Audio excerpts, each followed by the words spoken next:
Assalamu alaikum students. This is lecture number 18 of biology, 9th biology, lesson number 3, diversity in living organisms. In this lecture, we will discuss about rules of binomial nomenclature for naming living organisms. तो बेटा ये हमारा lecture number 18 है 9th biology में lesson number 3 हम discuss कर रहे हैं डाइवर्सिटी इन लिविंग ऑर्गेनिजम्स। और बेटा आज जो हमारा टॉपिक है वो है rules of binomial nomenclature for naming living organisms. कल हमने कहा था बाइनोमियल नोमेनक्लेचर को कार्लोस लिनेंसी ने अडेप्ट किया, उसके बाद फिर international code of botanical nomenclature and international code of zoological nomenclature ने उसको एक्सेप्ट किया और उन्होंने भी रूल्स बनाने में हेल्प की। अब कौन से रूल्स उन्होंने बनाए जिनसे हम ऑर्गेनिजम्स को नाम दे सकते हैं, साइंटिफिक नाम।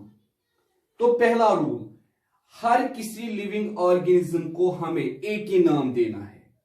हर किसी लिविंग ऑर्गेनिज्म को हमें एक ही नाम देना है जिसमें दो वर्ड्स होने चाहिए, एक जीनस दूसरा स्पीशीज। हर किसी लिविंग ऑर्गेनिज्म को हमें एक ही नाम देना है, मगर इस नाम में दो वर्ड्स होने चाहिए, genus name and species name. The generic name is written first. पहले हमें कौन सा नाम लिखना है? Generic name. It is followed by the species name, उसके बाद लिखना है species name. The generic name always starts with capital letter. Generic name हमें हमेशा किससे स्टार्ट करना है बेटा? कैपिटल लेटर से। And specific name write with small letter. और स्पेसिफिक नेम हमें किससे बेटा लिखना है? स्मॉल लेटर से। उसके बाद when printed both the names of an organism should be written in italic. अगर हम बेटा कंप्यूटर पे लिखेंगे, प्रिंटेड लिखेंगे इनके नाम, फिर हमें इटैलिक में लिखने हैं नाम। When hand written, both the names of an organism should be underlined. अगर अब हम हाथ से लिखते हैं हैंड रिटन, दोनों नाम हमें कैसे लिखने हैं बेटा? अंडरलाइंड।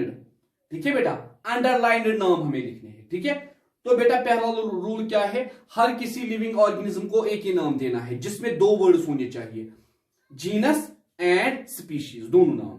उसके बाद हमें सबसे पहले लिखना है जेनेरिक नेम, उसके बाद लिखना है स्पेसिफिक नेम। ठीक है बेटा, उसके बाद जेनेरिक नेम हमें हमेशा लिखना है कैपिटल में, उसका पहला वर्ड कैपिटल में लिखना है, और स्पीशीज नेम हमें उसका पहला वर्ड स्मॉल में लिखना है। उसके बाद बेटा अगर हम प्रिंटेड लिखेंगे इनके नाम, फिर हमें इटैलिक फॉन्ट रखना है।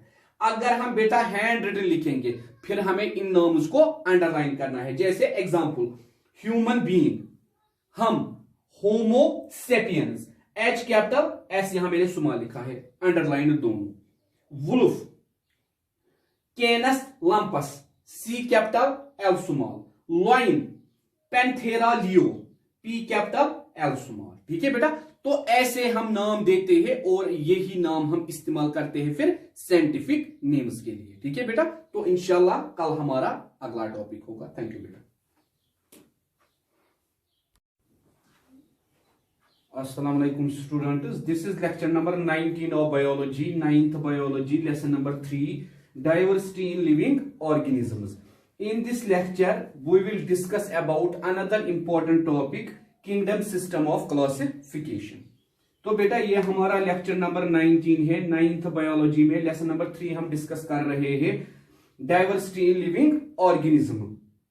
और बेटा आज हमारा टॉपिक इसमें क्या है? Kingdom system of classification.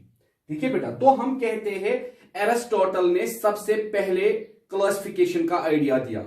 Aristotle ने सारे लिविंग ऑर्गेनिजम्स को क्लासिफाई किया टू किंगडम में, एक किंगडम प्लांटिया, दूसरा किंगडम एनिमलिया। उसके बाद एरिस्टोटल ने किस बेसिस पे ये किया? उसने खाली मॉर्फोलॉजिकल कैरेक्टर्स लिए, उसी बेस पे उसने ये क्लासिफिकेशन की।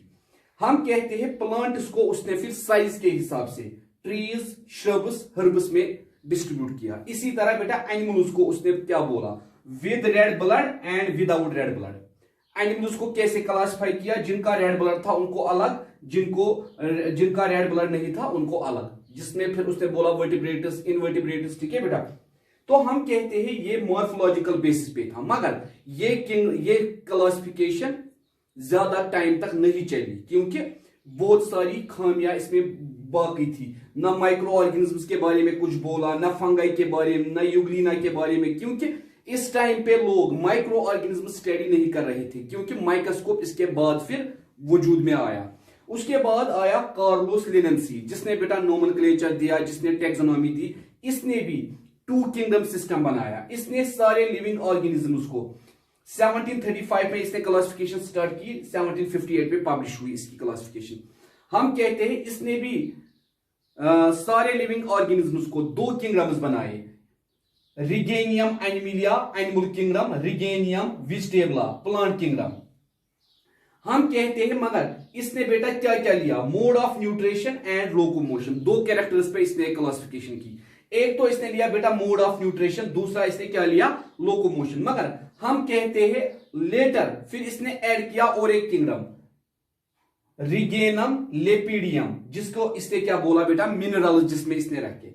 मगर हम कहते हैं बेटा अभी भी फंगई के लिए, यूग्लिना के लिए, माइक्रो ऑर्गेनिजम्स के लिए कोई जगह नहीं थी क्लासिफिकेशन में, इसीलिए बेटा ये क्लासिफिकेशन भी ज्यादा टाइम तक नहीं चली। उसके बाद आई बेटा अर्नेस्ट हैकल की 3 किंगडम क्लासिफिकेशन। ये जो बेटा अर्नेस्ट हैकल था, इसने क्लासिफिकेशन 1866 में दी। और बेटा इसने तीसरा किंगडम ऐड किया, वो क्या था बेटा, प्रोटेस्टा।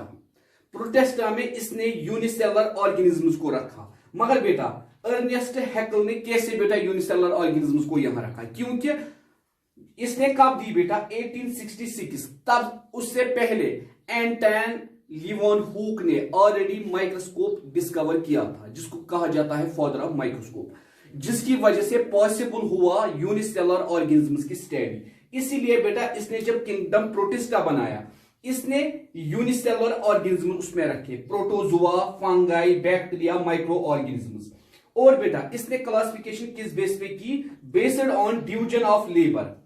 हर किसी सेल का नाम अलग अलग होता है, morphology and mode of nutrition, और मोड ऑफ न्यूट्रिशन, जैसे प्लांट्स ऑटोट्रोपस होते हैं, एनिमल्स हेटेरोट्रोपस होते हैं, प्रोटिस्टा जो होता है बेटा कुछ सेफ्रोट्रोपिक भी होते हैं और कुछ बेटा दिखाते हैं पैरासिटिक भी न्यूट्रिशन, या कुछ बेटा दिखाते हैं हेटेरोट्रोपिक भी। तो हम कहते हैं बेटा ये था किंगडम सिस्टम ऑफ क्लासिफिकेशन।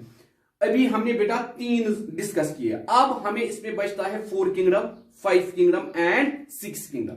हमारे सिलेबस में है 9th के सिलेबस में 2 किंगडम एंड 5 किंगडम, ठीक है बेटा। मगर इंट्रोडक्शन हमने दिया कैसे ये वजूद में आ गया। थैंक यू बेटा।